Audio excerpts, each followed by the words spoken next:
Bienvenidos una vez más a Conforme a la Biblia 2022. Esta mañana dimos inicio a la serie de conferencias preparadas por la Dirección de Capellanía Universitaria de la Universidad Evangélica del Salvador, en el marco de la conmemoración de los 505 años de la Reforma Protestante. Escuchamos la exposición del maestro del Dr. McClelland, quien desarrolló el tema Solo la Gracia. Ahora continuaremos con Solo la Escritura, otra de las 5 solas como un legado de la Reforma. Escucharemos al maestro y pastor Héctor Araya, quien ha sido ministro de las Asambleas de Dios desde el año 2005. Ha formado parte del equipo de profesores del Instituto Bíblico de Global University de las Asambleas de Dios. También ha ejercido la docencia en Logos University en Florida. Posee una maestría en divinidad, una maestría en ministerio y una maestría en Biblia de Logos University. Actualmente el maestro Araya es candidato a doctorado en divinidad de la Universidad de Logos y es pastor general de la Iglesia El Cordero de Dios de las Asambleas de Dios en Nueva York. Esperamos que este tiempo sea de gran aprendizaje. Recibamos con mucho agrado esta mañana al maestro y pastor Héctor Araya.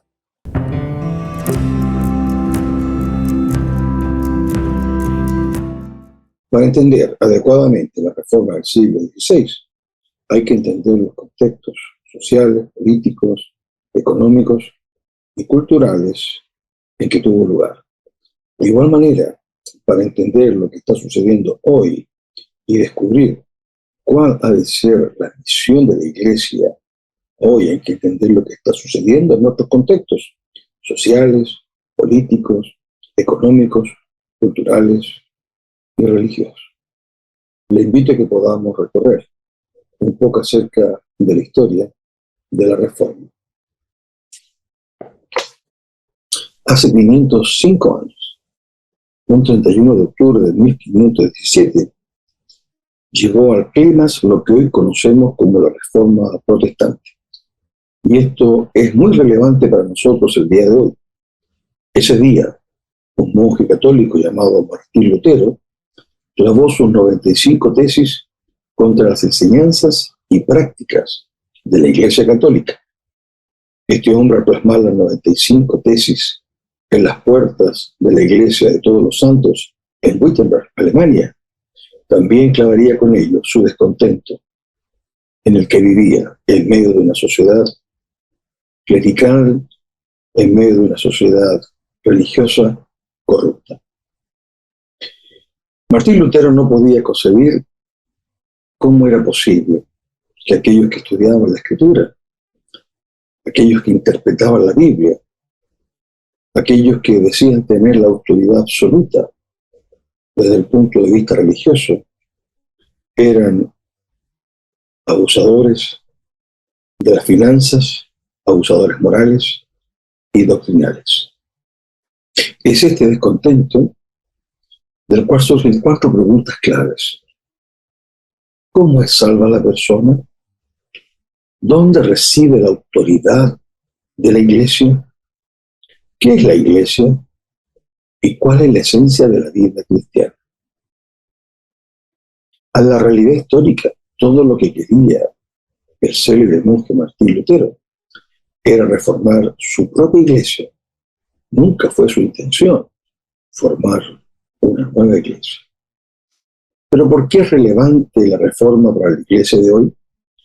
Aunque vivimos en una cultura de sobremanera diferente a la que caracterizaba a la sociedad de aquellos días, nadie puede negar que en la actualidad los problemas religiosos, culturales, sociales, políticos y económicos siguen afectando en forma directa a nuestra sociedad.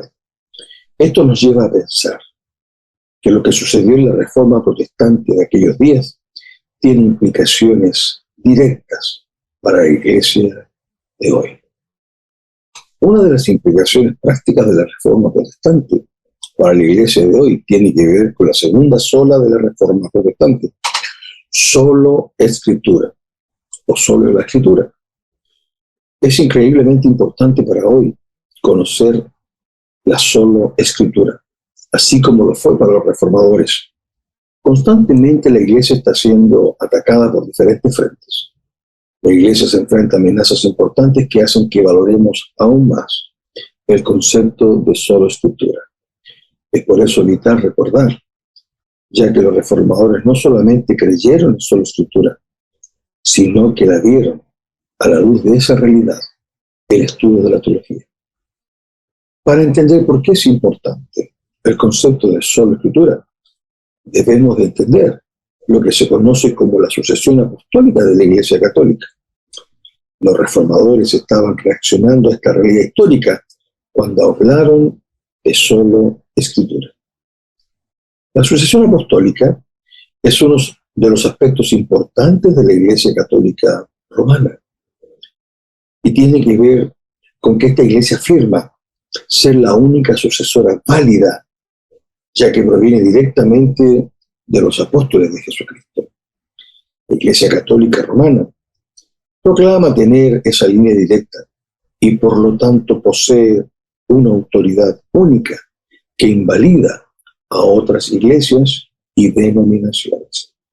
Esta sucesión apostólica le da una autoridad única a la Iglesia Católica Romana para poder interpretar las Escrituras. Por lo tanto, las enseñanzas o tradiciones de la Iglesia Católica provienen directamente de su interpretación y provenientes del Papa.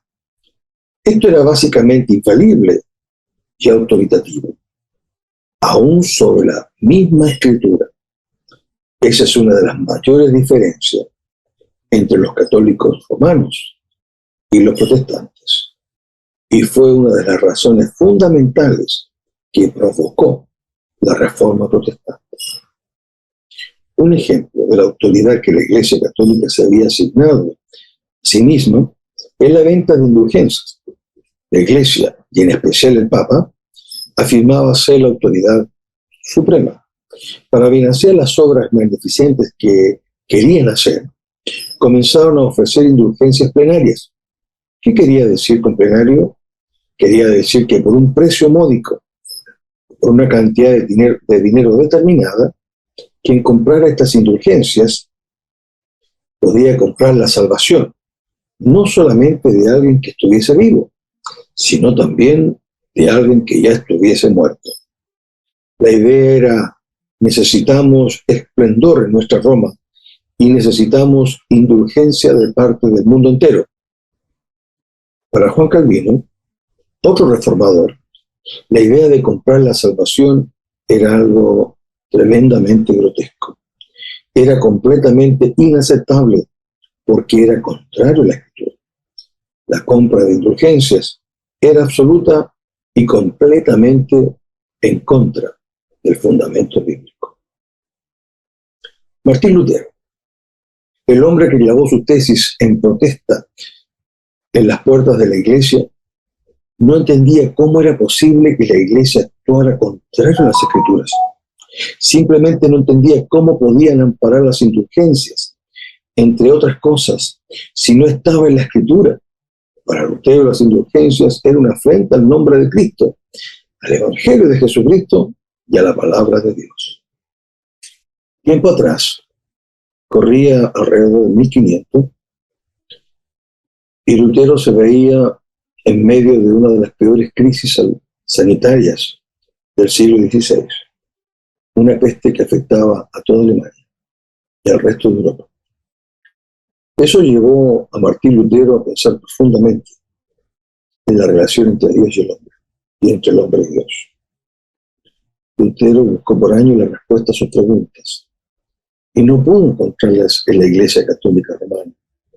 Él entró al monasterio con una promesa de Dios, y en búsqueda de querer conocer a Dios y tener esperanza para su vida, de encontrar respuesta. Si Dios estaba a su favor o estaba en contra de él. Martín Lutero lo intentó todo: oración, ayuno, confesión, buenas obras, pero nada de eso le trajo paz con Dios, pues solo estudiando la palabra de Dios, que llegó a entender que la justicia de Dios que el apóstol Pablo describe en la carta a los Romanos, capítulo 1, verso 17, no podía ser obtenida o ganada por obras que él hiciese.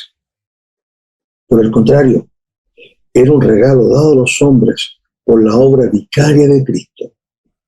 Lutero experimentó la gracia de Dios a medida que él descubrió en la Escritura, el libro, a donde presenta a Dios el mensaje claro de salvación.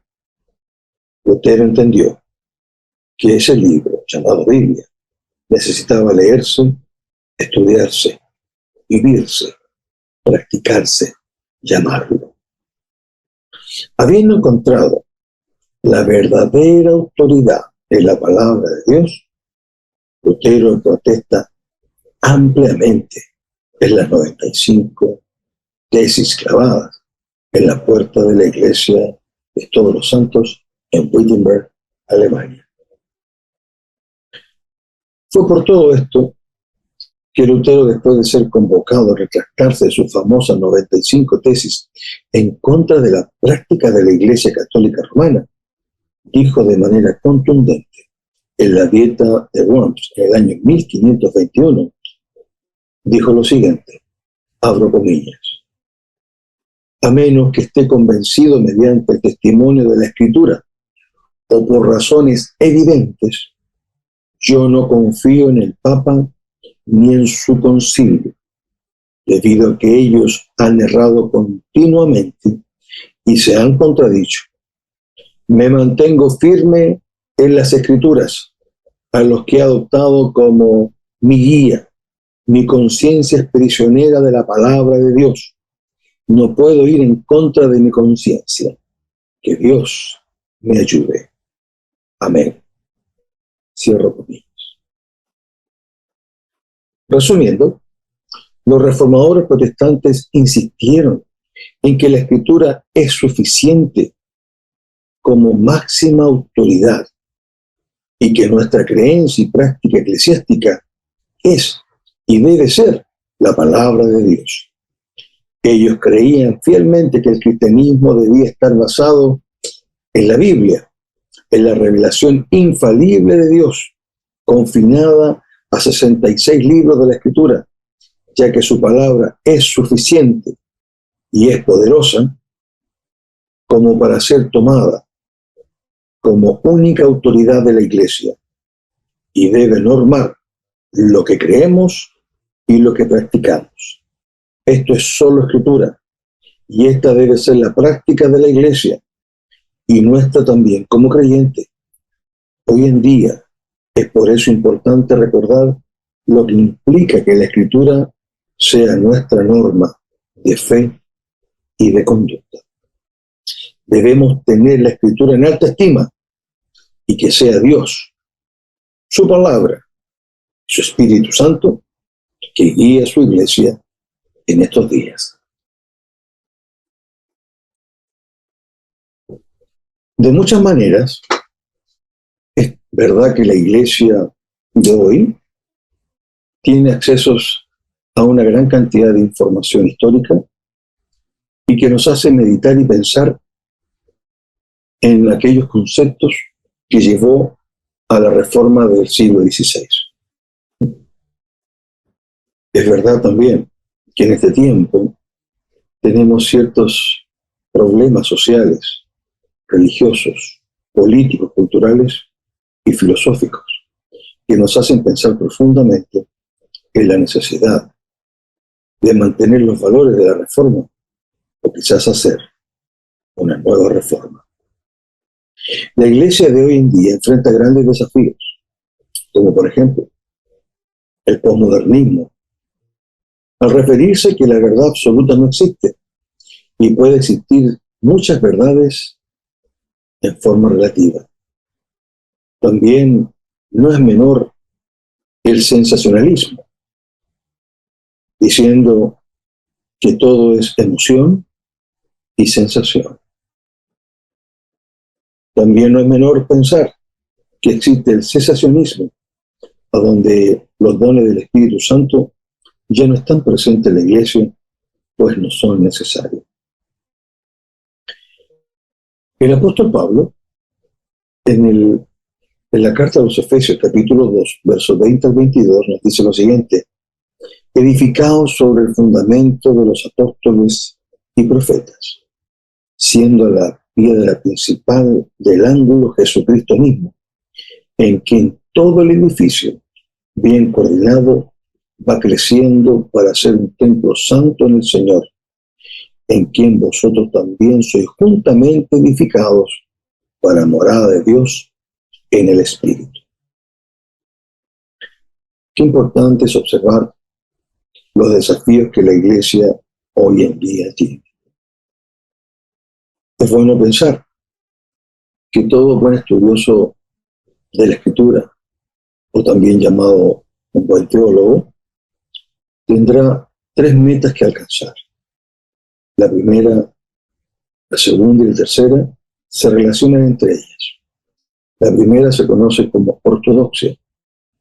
La ortodoxia, que quiere decir la interpretación correcta, el estudio correcto, la doctrina correcta.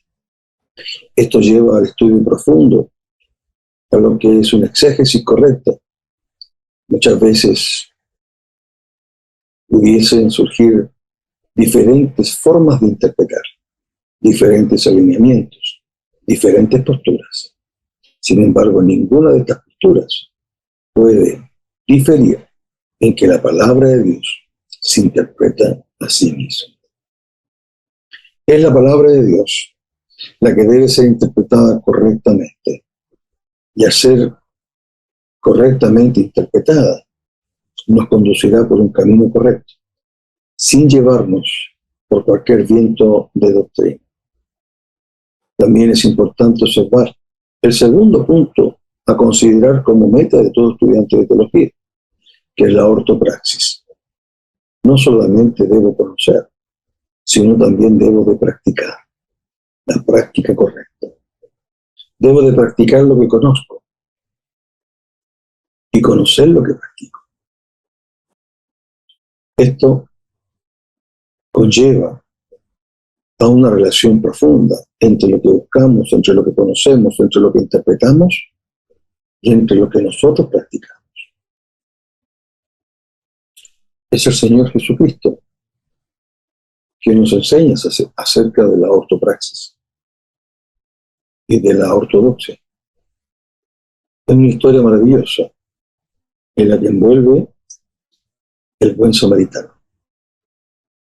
Y aquí un intérprete de la ley se levantó y dijo para probarle: maestro, ¿haciendo qué cosa le daré la vida eterna? Él les dijo: ¿qué está escrito en la ley? ¿Cómo interpretas? Y aquel respondió y dijo: amarás al Señor tu Dios con todo tu corazón, con toda tu alma y con todas tus fuerzas, y con toda tu mente, y a tu prójimo como a ti mismo. Y le dijo: bien has respondido. Y agrega: haz esto y vivirás. Si usted observa la luz de la Escritura, el Señor Jesucristo le enseña a un doctor de la ley que no basta con conocer la Escritura, no basta con interpretarla, no basta con memorizarla, sino también hay que vivirla, hay que practicarla. Esto envuelve el primer y segundo concepto como metas de un estudiante de la Escritura, de un estudiante de teología. Primero, conocer la Escritura, y segundo, practicar lo que se conoce. Este tercer punto no es menor. Este tercer punto lo va a envolver en el mismo capítulo 10, desde el versículo 25 al 37, en la que encontramos la parábola del buen samaritano. Podemos encontrar algo más. Podemos encontrar lo que sigue como historia para dar paso al tercer punto como meta en el estudio de la teología. Dice el versículo 29 de Lucas capítulo 10. Pero él, refiriéndose al intérprete de la ley, pero él, queriendo justificarse a sí mismo, dijo a Jesús: ¿y quién es mi prójimo? Respondiendo Jesús, dijo: un hombre descendía de Jerusalén a Jericó y cayó en manos de ladrones, los cuales le despojaron e hiriéndole se fueron, dejándole medio muerto. Aconteció que descendió un sacerdote por aquel camino y viéndolo pasó de largo. Asimismo un levita, llegando cerca de aquel lugar y viéndole, pasó de largo.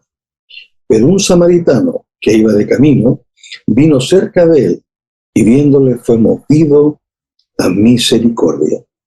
Y acercándose, vendó sus heridas, les puso aceite y vino, y poniéndolo en su cabalgadura, lo llevó al mesón y cuidó de él.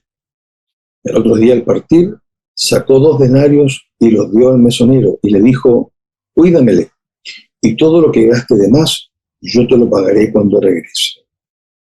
¿Quién pues de estos 3 te parece que fue el prójimo de aquel que cayó en manos de los ladrones? Y él dijo, el que usó de misericordia con él. Entonces Jesús le dijo, ven y haz tú lo mismo. El tercer concepto, la tercera meta, se conoce como ortopatía, que es el sentimiento correcto. Yo no amo a Dios por lo que Él me da. Debo de amar a Dios por quien Él es. No por lo que me da o por lo que pido, sino por quien Él es. Debo de amar a Dios por sobre todas las cosas. Es importante observar que hoy en día vivimos una crisis con respecto a estos 3 temas. Creemos amar a Dios, pero no nos fijamos ni queremos ayudar al prójimo. Decimos solo Escritura y creemos en la Reforma Protestante, pero promovemos muy poco la educación cristiana, muy poco la educación teológica. También los que dicen conocer la Escritura la manipulan para sus propios beneficios. Hoy en día, la Iglesia más que nunca necesita practicar, conocer y amar la palabra de Dios. Solo Escritura. Muchas gracias. Dios les bendiga.